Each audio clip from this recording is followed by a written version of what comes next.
Hey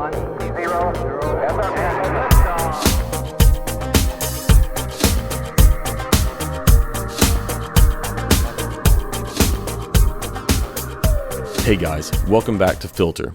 On this show, we recognize that the world can be a confusing place to live in. So what I seek to do on this show is to equip you to live with biblical clarity in our confusing world so that you can face the chaos of life with wisdom, integrity, and courage. The Lord of the Rings and the Chronicles of Narnia rank as many people's favorite epic tales. These fantasy classics have stirred the imaginations and inspired good action in millions of people around the world. As such powerful stories, they are evident examples of how stories play a role in our virtue formation. I'm glad to welcome Louis Markos back to the show to help us to understand the virtue-forming power of stories and how these books inspire such virtue through discussing his book, On the Shoulders of Hobbits, The Road to Virtue in Tolkien and Lewis. Lou and I begin our discussion by talking about the shaping experiences of C.S. Lewis and J.R.R. Tolkien and why these two men continue to be so influential today. He explains why stories play such an important element in our lives. We finish off by examining the archetypes and classical virtues one can learn through The Lord of the Rings and the Chronicles of Narnia. Louis Markos is a professor of English and scholar in residence at Houston Baptist University. He is the author of many books, including Myth Made Fact, Reading Greek and Roman Mythology Through Christian Eyes, Ancient Voices, An Insider's Look at Classical Greece, From Achilles to Christ, Why Christians Should Read the Pagan Classics, Atheism on Trial, and Restoring Beauty, the Good, the True, and the Beautiful in the Writings of C.S. Lewis. Before we get into this episode, let me encourage you to subscribe to our email list so that you can get all of the latest content sent directly into your inbox. Visit the link in the show notes and you can sign up on my website.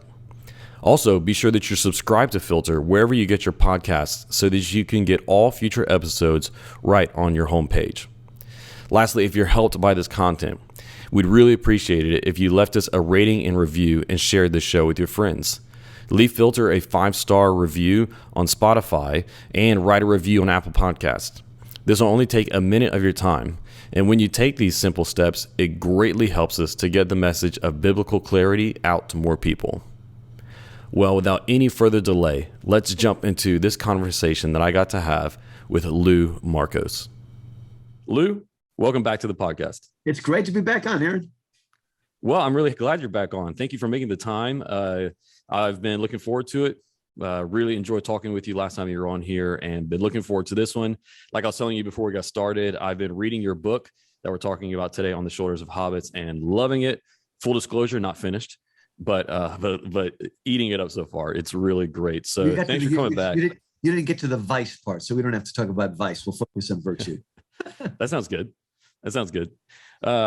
But before we get really directly into the content of the book, talk to us about, and I think you're one of the best people to talk about this, why is it that Tolkien and Lewis are so influential in our culture, but even and especially among Christians today? It's amazing. Now, first of all, especially Lewis, but Tolkien as well, have this way of bringing together reason and imagination. So much of American apologetics is about reason. So we've got the great Lee Strobel, we've got the great Josh McDowell, these Chuck Colson. These are people that are, much more logical, systematic thinkers, and they're really, really good apologists. William Lane Craig, all of these folks, right? But Lewis and Tolkien brought to it a burst of imagination, a sort of literary side that enlivens everything. So it appeals to the whole person.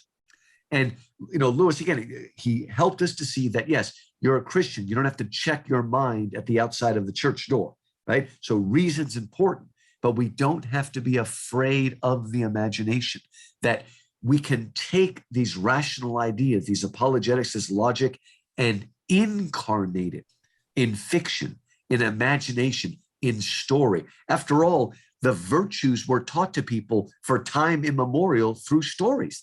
That's how you taught virtue. And you also taught vice too. I mean, one of the reasons the Roman Empire was great is they grew up on stories of the great Roman Republican heroes. Livy tells us all these stories. They grew up, before that, the Athenian democracy was built on them reading the Iliad and the Odyssey, the stories of the great Trojan soldiers and heroes and whatnot. That's how you reach a person.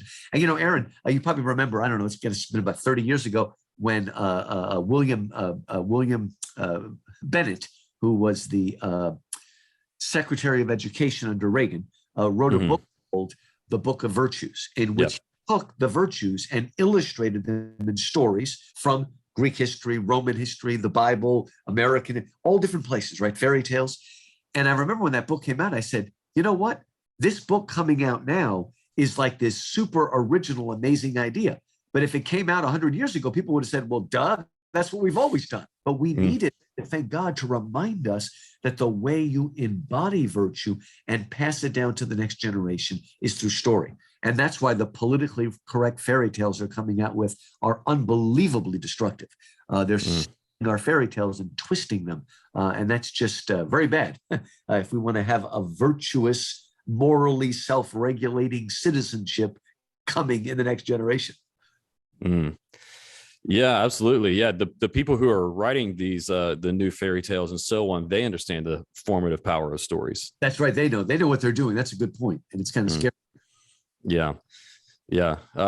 It's a good thing that the newer ones, by and large, are a lot more boring than the old ones. Really, you know, I just got to say, they are. Yeah.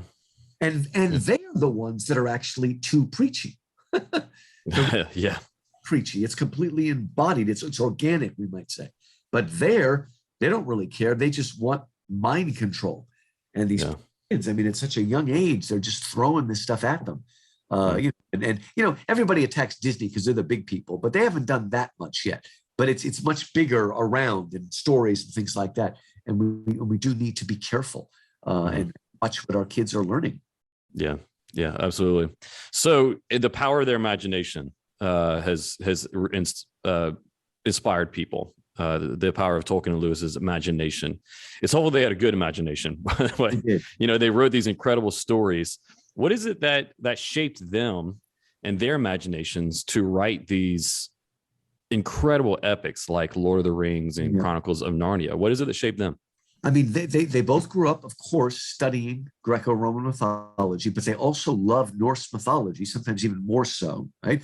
They grew up on what were called the Blue Fairy Book and the Red Fairy Book by Andrew Lang. And I raised my kids wonderful stories. That's where Tolkien first read the story of Fafnir and the dragon and all that sort of stuff that became the Ring Cycle in Wagner. Though Tolkien wasn't a fan of the Ring Cycle, he did his own stuff with that material. But they grew up, and I really think the more I study it, that one of the reasons Americans especially love to go to Narnia and Middle Earth is it's a medieval place. Now, we're taught that we're supposed to hate the Middle Ages, especially if we're Protestant, right? Oh, no, that's backward, that's unenlightened, that's dark, that's superstitious. But I think that we have a yearning for it. Why do people keep going to the Renaissance Festival? You ever go, Aaron, to a Renaissance Festival? No, I haven't had the chance, but everyone I know who's gone to it loves it. I love it. And I go every year with my kids as they were growing up. And one year I suddenly realized something. You know what? Most of the people that I'm with, not the people that came with me, but the people around me in the fair here, most of them would disagree with me completely on almost everything, from politics to religion to marriage to sexuality. And yet they're here. Many of them are very, very liberal, progressive people, and yet they're here at a fair that celebrates medieval values that they would say they hate, but they can't help it when they go there because our society is desperately in need of a sense of hierarchy. So we know who we are, how we relate to other people. You know what I love about the costumes at the medieval festival? You can tell a man from a woman, can't you? Okay, crazy transgender stuff. I mean, there's a man. Okay, there's a bar wench. Whatever. There's a man. You know, and even when they're wearing a skirt from Scotland, it's very clearly masculine, right? Whether they want to admit it or not, we're attracted to a place where there is meaning and purpose, where there's a sense of right and wrong, good and evil, virtue and vice, where there's something worth fighting for, where we can look up to and respect the king and stop this nonsense about everybody being the same. Okay. All men are created equal. There's only two ways in which we are and should be equal: before the law and because we're all made in God's image. But other than that, equality is a very bad virtue that flattens everything out and is not particularly good. Now, we're lucky to have equality before the law, which is good. But in other ways, it's not very good. It brings about a sort of lowest common denominator world. It robs us of our distinctiveness. It robs us from the joy of actually looking up to someone and respecting them and even obeying them, and the joy of being a leader for someone else. So I think that, you're probably familiar with Michael Ward, who teaches as part of our apologetics here at Houston Baptist. And he wrote a book called Planet Narnia. And he showed, very powerful argument, that the 7 Chronicles of Narnia are linked to the 7 medieval planets and their influences. Now, Lewis is not doing this in a doctrinaire way, but what he's saying is, when you go to Narnia and you go to the 7 books, you are experiencing, again, incarnationally, experiencing the influence of the moon or the sun or Jupiter or Mars or Venus. Those are the 7 medieval planets. So there's something attractive there, and we may not even know why, but we want to go to a place where there is, again, good guys and bad guys, and something worth fighting for, something to respect and look up to. And I think we find that both in Narnia and Middle-earth. And that's one of the reasons why I wrote the book. I was kind of surprised when I wrote On the Shoulders of Hobbits that there weren't actually that many books that were putting Lewis and Tolkien next to each other and looking for parallels. There actually weren't that many. But let's do this, because they're not exactly the same. But in most of the key areas, there are powerful overlaps. And even though Tolkien was not a big fan of Chronicles of Narnia, he thought they were too allegorical, which is not even really true.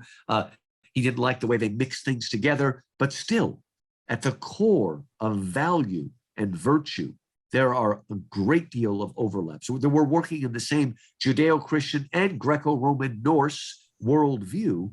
And again, people are attracted to it. Yeah. And what about the experiences of their lives? What did they experience in their lives as young men, both serving in World War I, through their experience through friendships and so on, that you think influenced the stories that they wrote? One thing is, a lot of people don't realize that both of them were orphans.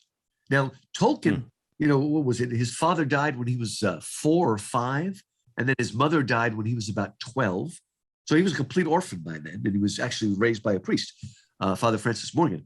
And Lewis lost his mother when he was 9, and his father didn't die till he was about 30, about the time he became a theist, a believer in God. But after his mother died, he kind of lost his father, because his father had a hard time handling it, and his father sent him off to these British boarding schools that he hated and despised.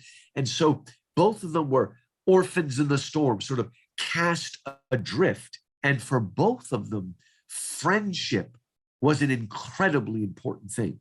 We few, we happy few, we band of brothers. And they both loved to create groups where they would come together and share their passions. And of course, all of that leads up to the Inklings, the great Inkling, that they both kind of came together to form. And they also loved, mythology. They both, now, Lewis was the one that talked about joy, how he read things and it just swept him away. Tolkien doesn't talk about it as much, but it's there everywhere. Tolkien also is a dreamer, right? And he got really mad when people accused fantasy of being escapist. And he said, well, you know what? If you're a political prisoner, then you should want to escape. Escape is not always a bad thing, right? If you're a prisoner, why do you want to sit around and only talk about prison walls? That's basically modern, novels that are so depressing, that deterministic, and everybody's destroyed. Like, why do I want to break from it? The first, the first duty of a prisoner is to escape. Okay, we're not talking about some murderer that's put in prison. We're talking about a prisoner of war or a political prisoner, the ones that are, in a way, unjustly there, and they want to escape and break out and do that. And Lewis and Tolkien never lost that love for fantasy and for fairy tales and for the kind of courage and the kind of virtues that were celebrated there. See, Lewis, I hate this, Aaron. There are sometimes Christians who say, oh, I don't want my kids reading fantasy. It's going to lead them astray. Lewis said the real books that lead you astray are what Lewis called back then school stories. And in these school stories, it's the kid that gets picked on, and then suddenly he's the captain of the team and he gets back on everyone. Lewis says these school stories are terrible. They fill you up with pride and wanting to have envy and spite, get back at people, all these horrible mean girls kind of stuff.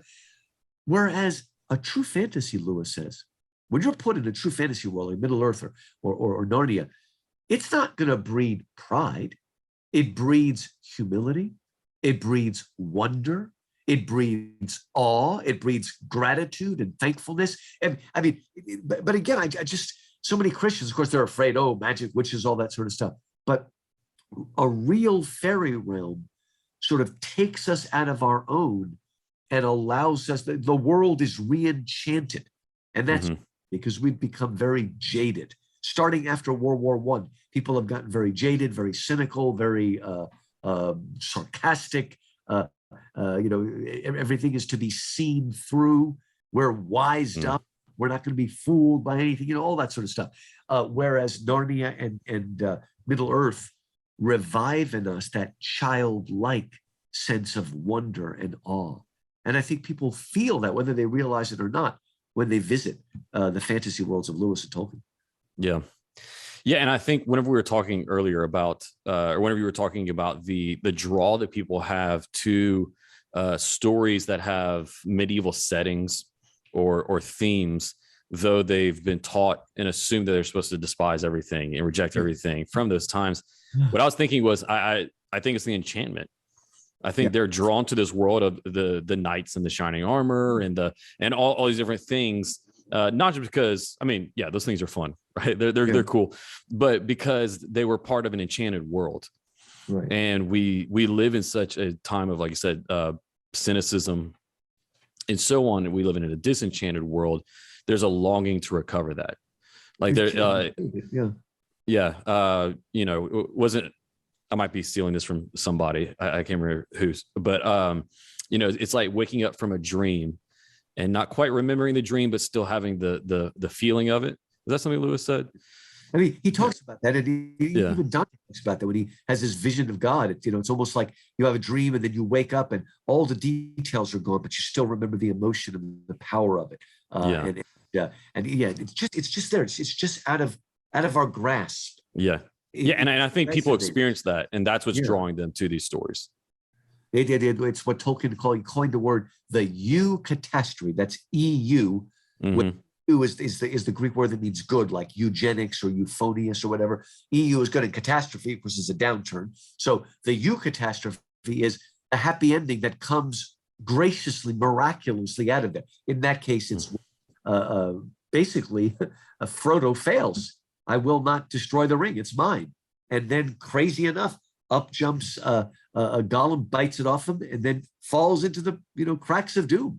And it's wonderful. It's like the resurrection coming out of Good Friday, out of the crucifixion, and it gives us a catch of breath. Poignant as grief, as he says. It takes us out of ourselves. And for Lewis, he was drawn to theism by experiences he called joy. Right? He when he was very young, he had toothache, and his brother took a biscuit tin, turned it upside down, put little bits of moss and fern, and made a toy garden. And he showed it to Lewis. And Lewis said when he looked on it, he was suddenly swept away to cool, moist, green places. It triggered something deep inside of him and set off a longing for something beyond the natural world. And Lewis and Tolkien both experienced that, particularly in Norse mythology. In many ways, their friendship was cemented by their shared love of Norse mythology. Because when they met, Lewis was not a believer. He was an atheist. Tolkien helped lead him on the road to faith. But they became friends because of their love of medieval Norse, Beowulf, all of those things. In fact, Lewis, when he met Tolkien, a lot of people don't know Tolkien was 6 years older than Lewis. We always imagine them the same age. And Tolkien was already established. He was one of the youngest professorships in his time. Even today, he was pretty young to become a full professor. And Lewis joined a group that Tolkien had started called the Coal Biters, or the Coal Bitars. And the Coal Biters were the Vikings who hovered around the fire to tell stories, the Norse sagas, and they sat so close to the fire, it was like they were biting the coals. So they were the Coal Biters. And Lewis joined the group, and they got together every week to read the Norse sagas out loud in the original language. And they only stopped after they read them all. So they went through all of them. And then in some ways, the Inkling comes later. And I don't think everybody in that group was necessarily a believer. Well, Lewis wasn't a believer yet, but they had that shared love. Lewis called it northernness, that cold, distant northern places that attracted him. And again, he loved that sort of stuff, and Tolkien did as well, even more. Mm. And so, how did that shared love eventually bring Lewis to Christianity? Did that shared love play a role, or did it just lay the foundation for a friendship that led him to Christ? Does that make sense? Yeah, it kind of did both. I mean, it ultimately laid the foundation.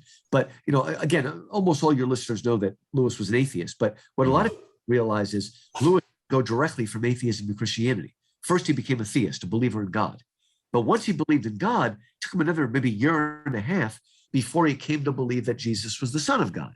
Now, what was holding him back? I've got a new book called The Myth Made Fact, Reading Greek and Roman Mythology Through Christian Eyes. And it's based on this story. So Lewis was a big fan of a book called The Golden Bough by Sir James Frazer. Now, that's very similar to some of the books written by, what's his name? The Power of Myth and The Hero with a Thousand Faces. His name just went out of my mind. Gosh, now I won't be able to think of it. I know, it's went out of my mind. Anyway, he had a big influence on George Lucas when he wrote the original Star Trek. Campbell? Yeah, Joseph Campbell, thank you. Yeah, Campbell, yeah. Big influence on Star Wars because Joseph Campbell, like this guy, James Frazer, and to a certain extent, Jordan Peterson as well, who's one of my heroes. He's not a believer yet, but he's on the road, right? Much closer than those other guys. Okay, I mean, neither one of Joseph Campbell, neither one of them were believers. They were more like Jung or something. Now, Jordan Peterson loves Carl Jung. He loves Nietzsche too, but he's on the road to faith because he's understanding the archetypes. Okay, what these people do, that we can call them a comparative mythologist or a comparative anthropologist. They look at all the different primitive people groups and look at all their stories and rituals and try to find connections. That's what I love. I love reading that stuff. Mm-hmm. And in The Golden Bough, Frazer identified something he called the corn god or the corn king. And all across the ancient world is this strange story of a sort of demigod who comes to earth and lives and then dies some kind of violent death and dies, but returns. Now, it's not an actual resurrection. It's a seasonal cycle myth of life, death, and rebirth that is played out again year after year. So if you are Egyptian, your corn king is called Osiris. If you're Greek, you call him Adonis or Bacchus. If you're Norse, you call him Balder. If you are Babylonian, you call him Tammuz. If you're Persian, you call him Mithras. These are all stories of the dying and rising god tied to the cycle. Now, tied to the cycle of the wheat, but British people call wheat corn. It's very confusing. So it's called the Corn King, but it's really the Wheat King. Now, what's his name? Stephen King had a lot of fun by writing a book called The Children of the Corn, and he's playing on the Corn King myth, but it's really corn because he's out in the Midwest, right? But it's a thing that he does there. Because remember, the ancient there was no corn maize in Europe until Columbus's time, right? They only had wheat back then. Corn comes from the New World, from here, along with potatoes and tomatoes and all the other things that came, tobacco and cocoa, chocolate and all that. But anyway, so Lewis, like a lot of people, figured, well, Jesus is just the Hebrew version of the Corn King. What do I care about some rabbi that died 2,000 years ago?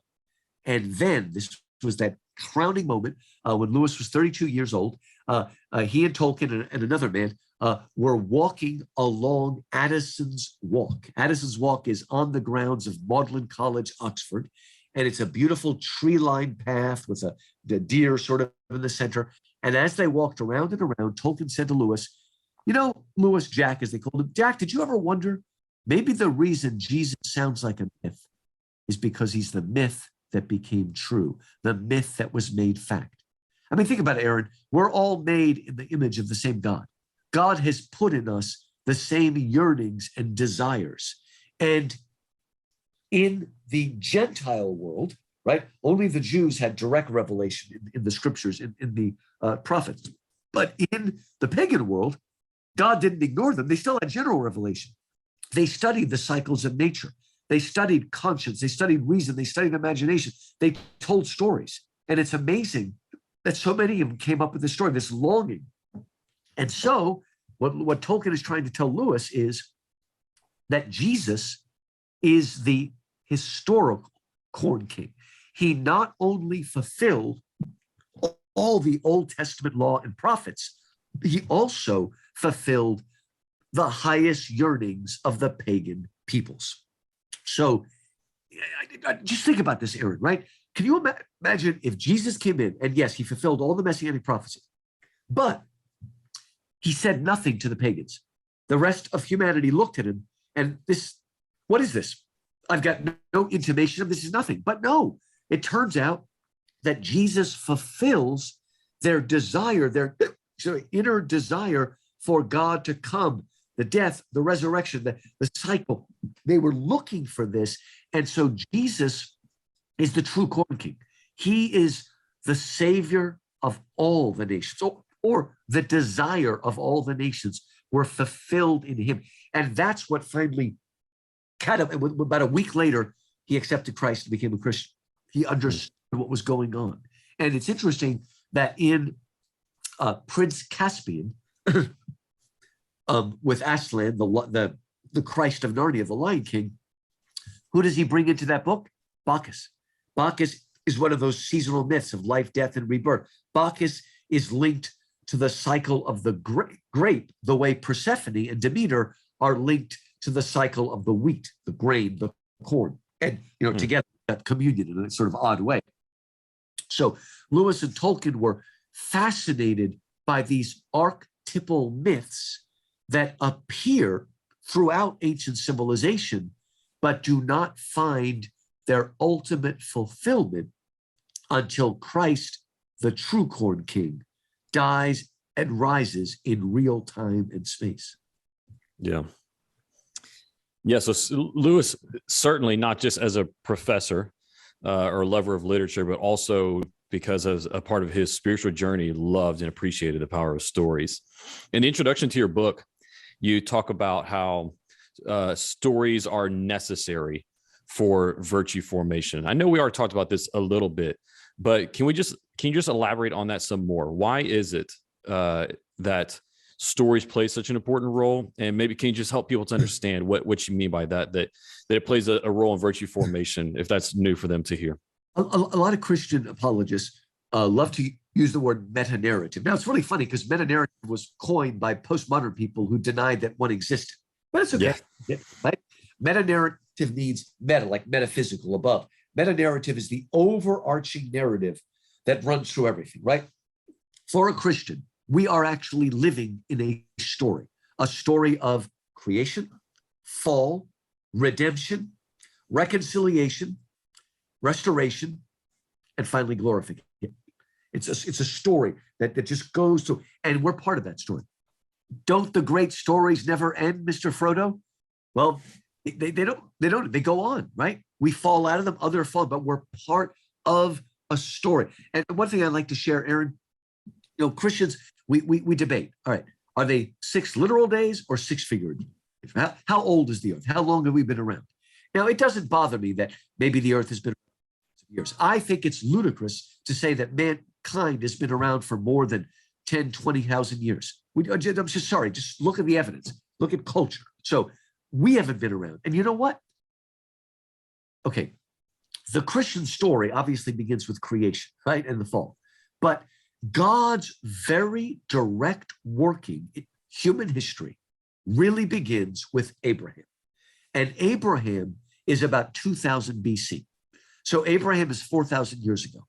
That means if you live to the age of 80, which is very possible these days, if you live to 80, your lifespan will make up 2% of that 4,000 years between Abraham and us. So we are very much, even if the earth is 4 billion years, I don't care. The story that God is working out, our life, even if you died at age 40, that's still 1%. That's really, really significant. This is a very significant number. You might vote on the lottery for that, unless you're Baptist like me. and I sound like I've been drinking here. I'm sorry, I get the hiccups. But it's okay. So, so what I'm getting at is that we are part of the story that started with Abraham, and it's only 4,000 years ago. And we need to understand that. Now, you teach virtue through stories because we identify with those stories. The stories, the Old Testament is filled with so many stories that are object lessons for us that we should learn to be careful. We read about Abraham and Jacob. And of course, what's wonderful in the Bible stories is nothing is airbrushed. We see the glory and we see the terrible choices that people like Samson make, and the terrible things they lead to. Even David, does a terrible, terrible decision. And although God forgives him, what does that do to his family? It leads to chaos in his family, with one brother raping his sister, and then that girl's full brother killing his half brother. And David doesn't do anything about it because he's lost his moral authority after what he did. So we need to understand that we're part of a story. The way I teach my students is WWJD. What would Jesus do? That's important. But I also want you to ask yourself, what would Achilles do? What would Odysseus do? What would Antigone do? What would Frodo do? Right? We want to participate in these stories because it makes it real and because we are literally part of a story that's going on. And right now it's cool. I mean, I don't know when Jesus is going to return, but right now, between Abraham and Jesus is about 2,000 years, and between Jesus and us is about 2,000 years, right? AD and BC, Jesus right there in the middle. So we are part of that story, and by reading it, and also just practically speaking, Aaron, if somebody preaches to you, you shut off. But if somebody reads a story, you're drawn into the story, and you're more likely to learn and participate and be challenged by it. So just at a practical level, that's how you pass down to the next generation and challenge them. Mm-hmm. Yeah. I just think it's interesting just to reflect on what does it mean anthropologically, and what does it mean theologically that we as human beings identify so deeply, just on an existential level, with stories and why they're so powerful, and what does that say about us and God? I just think it's interesting to think about. God is an author, right? God is an author. We are creatures, right? But we are also, Tolkien like to call us sub-creators, right? The reason we make is because we're made in the image of a maker. And so it's natural to us to tell stories. And, C.S. Lewis, one of the best ways to understand the relationship between God and man, in a sense, God is the author and we're the characters, right? And, God is outside of time and space, so he can do what he wants. Lewis says, technically speaking, the past could be changed slightly by a prayer I'm doing in the present. Because when God hears our prayers, he's hearing it in the eternal, timeless now where he lives. So who knows, right? And think about it. I'm Shakespeare, and I've created all these wonderful characters, and I want to communicate with them. Ultimately, the only way I could do that is write myself into the story. God, both the author and the character, he wrote himself into the story. Dante learned from that because Dante is the poet who created the Divine Comedy, but he's also the pilgrim that is the protagonist that is going in the story. Yeah. So it's amazing. Yeah.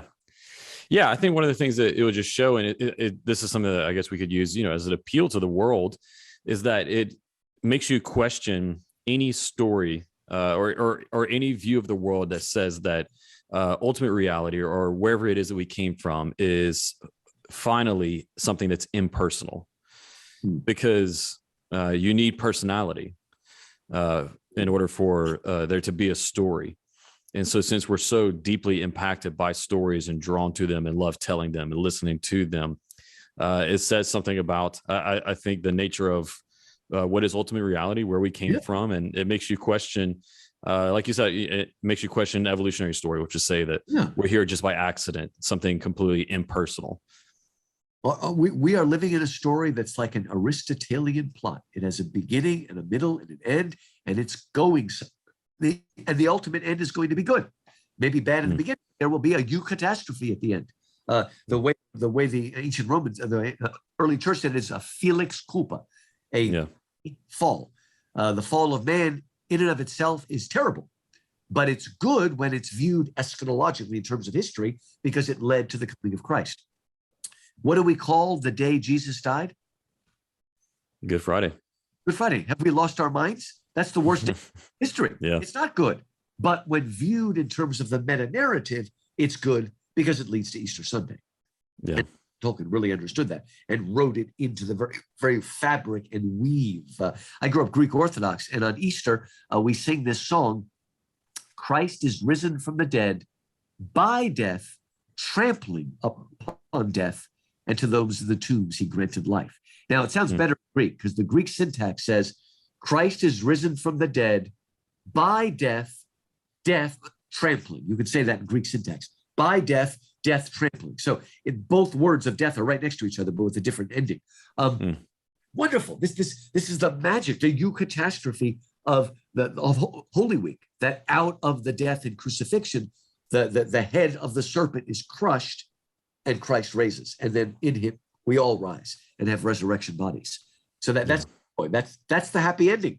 The consolation of the happy end is what, by the way, if this is interesting, you must read a book that Tolkien wrote called On Fairy Story. It's really a sort of extended long essay, but you can buy book versions of it on fairy stories. And he works out all of the idea of eucatastrophe. And it's a great commentary on his own Lord of the Rings. Yeah. I'm ashamed to say I have not read it, even though I've heard so much about it. Oh, it's really good. But yeah, I'm going to link it in the show notes. So anybody's listening and wants to find that, it'll be there. So we learn virtue through stories, and we can learn virtue through the stories of Lewis and Tolkien. One thing that in their training, but in their appreciation of stories, one thing they do is they integrate these archetypes of themes and characters that help us to connect with and learn from. What are some of the archetypes that are worked into? I know there's a lot, so if you just want to choose some headline ones. What are some of the ones that are worked into Lord of the Rings and Narnia, and what are some of the virtues they teach? I mean, one of the wonderful things is that, Jesus is unique because he is prophet, priest, and king all at once. Now, in the Old Testament, in ancient Israel, those roles were kept separate. They wanted to be separate. You didn't bring them together.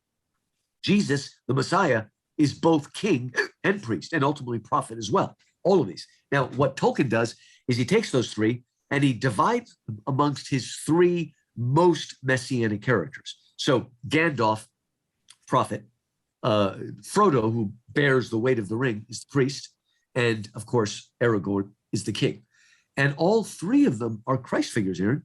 They all literally experience a death and resurrection. I mean, it's most literal with Gandalf, who falls down with the Balrog and literally dies. He's actually sent back by God, Iluvatar, as he calls him, Aragorn.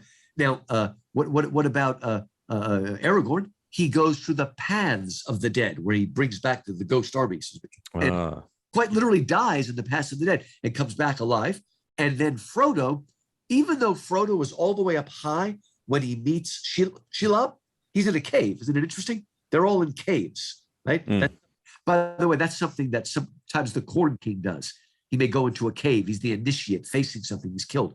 So with Frodo, he's in a cave, and Shelob, in a sense, kills him. Sam thinks he's dead. We all think he's dead. He's paralyzed, and then he's resurrected. So that image, that messianic figure, and Sam is also, in a sense, a priest, because he's also a ring bearer and he carries it. But that's wonderful the way he does that with those archetypes. Now, excuse me, my favorite archetype is Shasta in The Horse and His Boy. And that's the archetype that's called the foundling. Now, what that means is, the little orphan that's put in the basket and left at the church door, he's literally a foundling, right? Yeah. And the story of the foundling is, in one way or another, the foundling is of some kind of royal blood, but he's separated and he grows up as a pauper until he discovers he's really a prince and he has a special destiny. The Romans believed that they were founded by one of these orphans. That was Romulus and Remus. The Persians believed that. They told a story of Cyrus that was like that. Moses is a kind of interesting inversion of that. And almost all of the greatest heroes of Greek mythology are that character: Theseus, Hercules, Perseus, and Jason. They're all foundlings in one way or another, raised as paupers in one way or another. That's interesting. Their destiny, right? Yeah, so that's the story of like Superman too. Yeah, that's right. Yeah, that's right. Superman, Batman. Yeah, have to come back down and raised and ultimately, of course, the ultimate foundling is Jesus, the Son of God, raised as a carpenter. Right? And that appeals to us, I think, at a very deep level. Prince Caspian has a little bit of an element of the foundling as well, but Shasta is the perfect example. Other perfect examples are Harry Potter or Luke Skywalker or D'Artagnan, all of these characters that we love, Oliver Twist, even in a weird way, Mowgli, raised by wolves. Tarzan, have you seen Greystoke? Have you seen The Mandalorian? Oh yeah, that's right. Think about that. But yeah, that's right. When you mean him, because Mando literally calls him the foundling. The foundling. That's true. Yeah, he's the child. Yep. Yeah. We all still say baby Yoda. He does have a name. Yeah. Grogu. Yeah, I was trying to explain that to my kids the other night, and they're like, "Whoa, hold on." Nothing of it. It's Baby Yoda. That's Baby Yoda. Yeah, but because that's right where my mind went whenever you said foundling, because I'd never heard of it as a literary device before. Everywhere. Yeah. It's everywhere. Even we have the story of Pecos Bill in America, raised by coyotes. The full story of Tarzan is Greystoke. He's actually an aristocrat, Tarzan, the son of, and he grows up raised by apes, and then he goes back for a while, then he goes back to the jungle and things like that. But that story speaks. I mean, you can even say that about. But by the way, if you read very carefully, do you know who is an orphan in Lord of the Rings? Whose parents both drown. You can miss it because it's like real fast, like the first chapter. Actually, it's Frodo. Frodo is a family. He's raised by Uncle Bilbo. Both his parents died drowning in an accident. But it's so fast you can easily miss that. But he's a foundling as well. Again, I think that because you know what? We're all foundlings. We're all sons and daughters of the king, right? Cast adrift like Robinson Crusoe, trying to put together the ruins and come back. So we're all foundlings. And again, that's the story. I love to tell a story I read somewhere of a lion cub. A lion cub who gets separated from the pride and ends up being raised by goats. And he thinks he's a goat. And then one day, a lion bounds in there, and all the goats go scattering in terror. But for some reason, our little lion cub is not afraid. You don't understand why, but he's not afraid. And the lion cub comes over to him, and he roars, "Ah!" And the little lion cub goes, right? Get him to understand. And he gets him to look in the river, right? Simba, Simba. And it doesn't work. And finally, he kills something, and he gives a piece of raw meat to the little lion cub, and he eats it, and his eyes flame up, and he roars, and he realizes who we are. We are all lion cubs raised among goats. All of us are. And I think these stories, like I said, I mean, the boy who lived, Harry Potter, right? Raised as an orphan, right? His parents killed and raised by muggles, right? Who completely have no appreciation for who he is. But again, those special powers are there. So that's wonderful. I mean, that's one of the best myths in fairy tales, I think.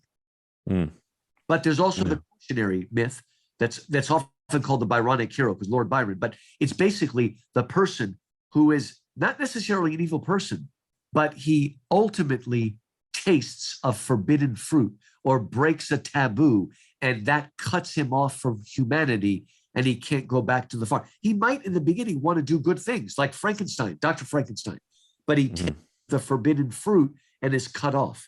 That's what happens to Sauron, Saruman, Gollum. They're all the Nazgul.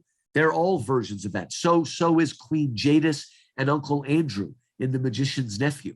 These are people. So is the most famous maybe is Darth Vader, right? Who has sought after forbidden knowledge and has gotten it, but has found it to be sour, and they cannot go back. They're like Dr. Faustus, who sells the soul to the devil for forbidden knowledge. So those are some of it. And I have a chapter on that later on. The parts you didn't get to. Ironic hero. That's why this all sounds new to me. Yeah, you see, Dr. Jekyll and Mr. Hyde, those kind of things. Captain Nemo, they all fit under that. Phantom of the Opera, to a certain extent, fits that as well. Fascinating archetype. Yeah, absolutely. And so you have two sections, and we're running low on time, so we won't go deep into this. We have two sections on the virtues you can learn, the classical virtues and then the theological virtues. If you just choose one of those, just choose one from one of those sections, and how we learn about that virtue in these books, what is it? Let's see which one's a good one. Let's talk about wisdom, because we talked a little bit about the dangers of cynicism and things like that. I think we did. I don't know. Okay. What does wisdom mean? Okay. Wisdom is not specialized knowledge. It doesn't mean being a rocket scientist. Wisdom, understood classically, is that beautiful King James word discernment. Someone who has wisdom can discern between right and wrong, good and evil, virtue and vice. That's why Solomon asked for wisdom, because he was a young man and he said, how can I rule this people? I lack discernment. I can't be a good judge unless I understand. Now, in the last battle, right? Remember, there is the what do you call it? The stable. And once you go through the stable door, you basically died. Now, when the good characters go through the stable door, they find themselves in a restored Garden of Eden. But the dwarves, who decide that the dwarves are for the dwarves, they give up on Ashland. They actually shoot the Narnian horses, which makes everybody hate them. And when they go through the door, they don't find themselves in a Garden of Eden. They find themselves in a dark, smelly, pokey little stable, because they can't see beyond that. And the good characters see them, and they're saying, well, come on, come out, it's fine. But you know what? None of their senses work. Their sight, their smell, their touch, their hearing, it's all messed up. Nobody can convince them, right? Because modern day says wisdom is empiricism. You can't see it, smell it, taste it, touch it. It doesn't exist, right? But these are people who've given way to cynicism, and they can no longer see it. And Aslan appears, and Lucy says, Aslan, isn't there something you can do for them? And Aslan roars, and suddenly a feast is laid out in front of them. And at first they eat it, but it becomes clear they can't taste it. And then they start throwing it at each other and being afraid someone had better. And they smear it, and they finally give up. And Aslan says, you see, Lucy, they have chosen cunning instead of belief. Their prison is only in their mind, but they are in that prison and so afraid of being taken in that they cannot be taken out. They've chosen cynicism. See, one thing that so angers me, Aaron, is we have this idea for a long time now, especially in grad school, that you're getting smarter and wiser because you're getting more cynical and skeptical and seeing through everything. Cynicism is the death of true wisdom. Wisdom necessitates wonder, humility, joy, a sense of awe, but we have completely thrown it on its head so that we think we know everything, and we don't. We're blind. If you see through everything, then you're not seeing anything, right? You're blind. Lewis says it's nice that the window is see-through so you can see the garden on the other side. But what if the garden is see-through as well? To see through everything is not to see anything. It's to be blind. Yeah. So, and then quickly, what about in Lord of the Rings? I love the movies. And the movies got most of the good lines in there, but they missed one. In the novel, when Gandalf goes to visit Saruman, right? Remember, he is Saruman the White. And he says, "Hail, Saruman the White." And he says, "I am no longer Saruman the White. I am Saruman of many colors." Become a relativist, right? And Gandalf says, "I preferred white." White! White will do as a beginning.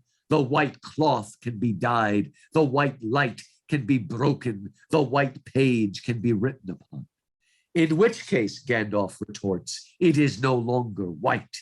And he who breaks a thing to find out what it is has left the path of wisdom.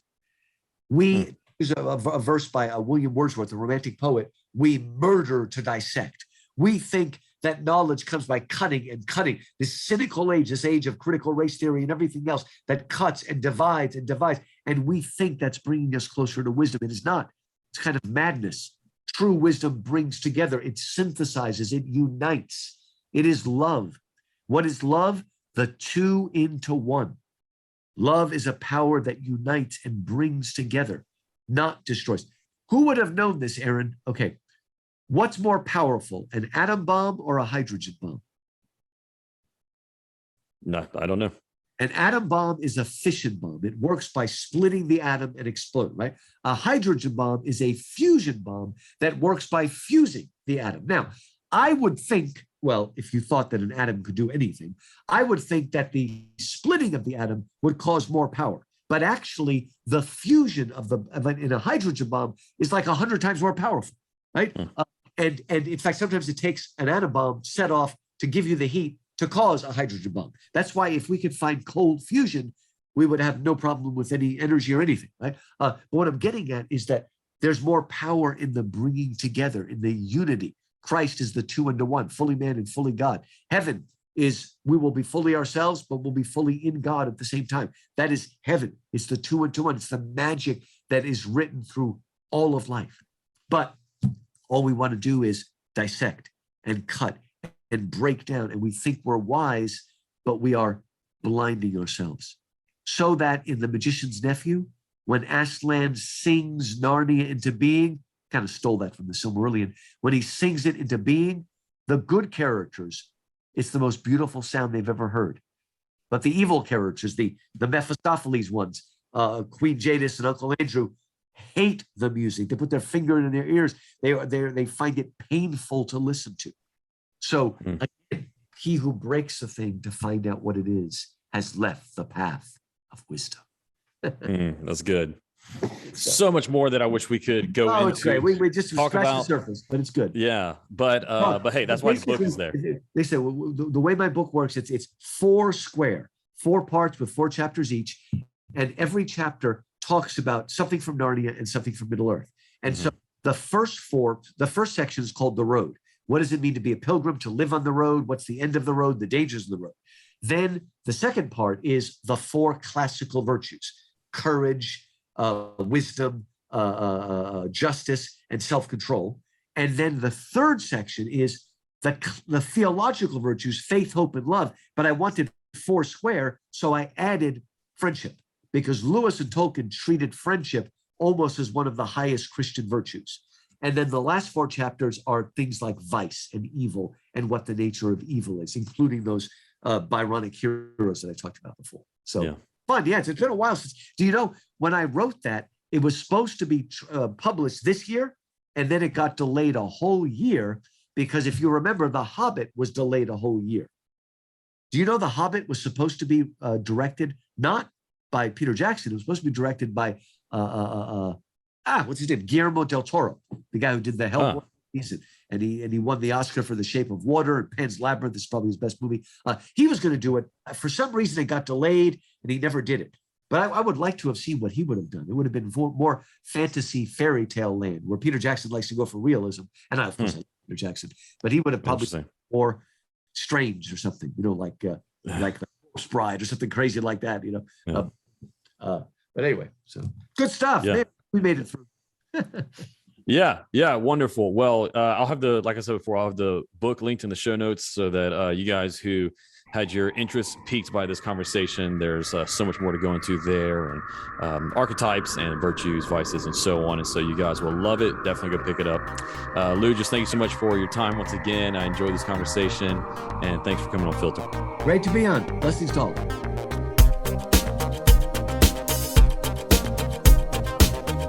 Thanks for listening. I hope this episode provided you with biblical clarity to live with confidence in our confusing world. If you enjoyed this episode and you'd like to help support the podcast, please share it with others, post about it on social media, or leave a rating and review. To catch up the latest from me, you can go to my website, aaronchamp.com. While you're there, subscribe to my newsletter so that you can be updated anytime I share new content. You can also follow me on Facebook, Instagram, and Twitter at Aaron M. Champ. Thanks again, and I'll see you next time. Until then, hold fast to the aim.